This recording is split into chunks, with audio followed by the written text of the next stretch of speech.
नमस्कार, मी कल्पना तुमचे अगदी मनापासून स्वागत करते. चला, आज आपल्याला वाटाणा बटाट्याची भाजी बनवायची आहे, ग्रेव्हीची. आता इथे आहे ना, हे वाटाणे मी भिजत घातले होते रात्री. हे बघा, आता हे वाटाणे भिजलेले आहे आणि स्वच्छ धुवून घेतलेले. आता इथे मी 2 बटाटे घेतलेले मोठ्या आकाराचे आणि साल काढून घेतलेले, ते पण पाण्यामध्ये ठेवलेले. आता आपण इथे कुकरमध्ये भाजी बनवणार आहोत. आता छोटा कुकर ठेवलेला आहे गॅसवरती. तेल घालून घेऊ आपण सर्वात पहिले.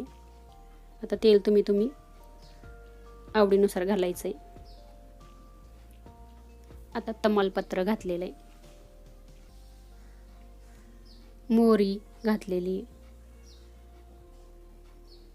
जिरं घातलेलं आहे.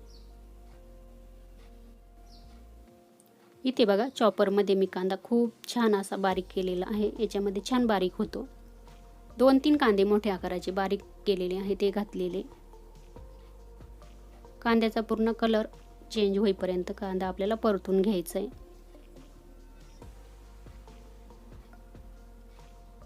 आलं, लसूण, हिरवी मिरची, कोथिंबीरीची पेस्ट घातलेली.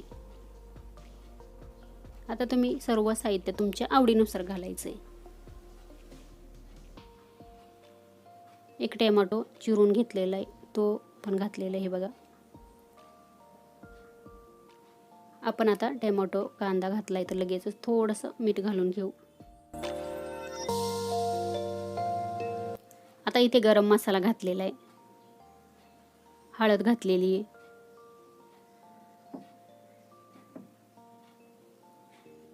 लाल तिखट घातलेलं आहे, काळा मसाला घातलेला आहे घरगुती. आता इथे कोणताही तुमच्याकडे घरामध्ये जो मसाला असेल तो तुम्ही घालायचा आहे. जे आपल्याकडे घरात असतात मसाले ते घातले तरी पण चालतात. आता इथे बघा, थोडंसं पाणी घातलेलं आहे गरम, मसाले जळू नये म्हणून. आपण आता इथे 2-3 मिनटं झाकण ठेवू. मसाले पण आपले तेलावर छान तळतील आणि मसाल्याला तेल पण सुटेल. मसाल्याला छान बघा तेल सुटलेलं आहे. आपण आता याच्यामध्ये वाटाणा घालून घेऊ आणि बटाटा पण घालून घेऊ. मिक्स करून घेऊ आपण. आता आपल्याला आता याच्यामध्ये गरम पाणी घालायचं आहे. बघू शकता, इथे छान आपला मसाला तयार झालेला आहे. अगदी थोडंसं गरम पाणी घातलेलं आहे, कारण का मी याला थोडासा रस्सा ठेवणार आहे, ग्रेव्ही. आणि कुकरमध्ये ना अगदी झटपट होते भाजी. चवीनुसार मीठ घालून घ्यायचं आहे. चला, आपण आता इथे कुकरचं झाकण लावू. आता इथे मी 1 किंवा 2 शिटी करून घेते. वाटाणा शिजायला जास्त वेळ नाही लागत, लगेच शिजतो. हे बघा, छान शिजलेला आहे. बघू शकता, इथे मी गॅसवरून खाली घेतलेला आहे कुकर, आणि कुकरमध्ये झटपट होते ही भाजी. हे बघा, खूप छान झालेली आहे वाटाणा बटाट्याची आपली भाजी. अशी भाजी माझ्या मुलीला खूप आवडते, त्याच्यामुळे मी तिच्यासाठी अशी भाजी करतच असते. हे बघा, बटाटा पण खूप छान शिजलेला आहे. हे बघा,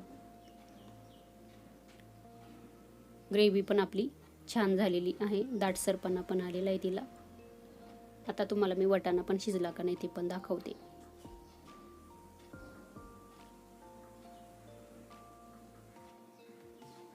बघू शकता, छान वाटाणा पण शिजलेला आहे. तयार झालेली आपली वाटाणा बटाट्याची ग्रेव्हीची रश्श्याची भाजी भातासोबत, भाकरीसोबत, चपातीसोबत छान लागते. हे बघा, भाजीला छान अशी ग्रेव्ही पण आहे आणि तरी पण आलेली आहे. चला, संपूर्ण रेसिपी बघितल्याबद्दल तुमचे खूप मनापासून धन्यवाद.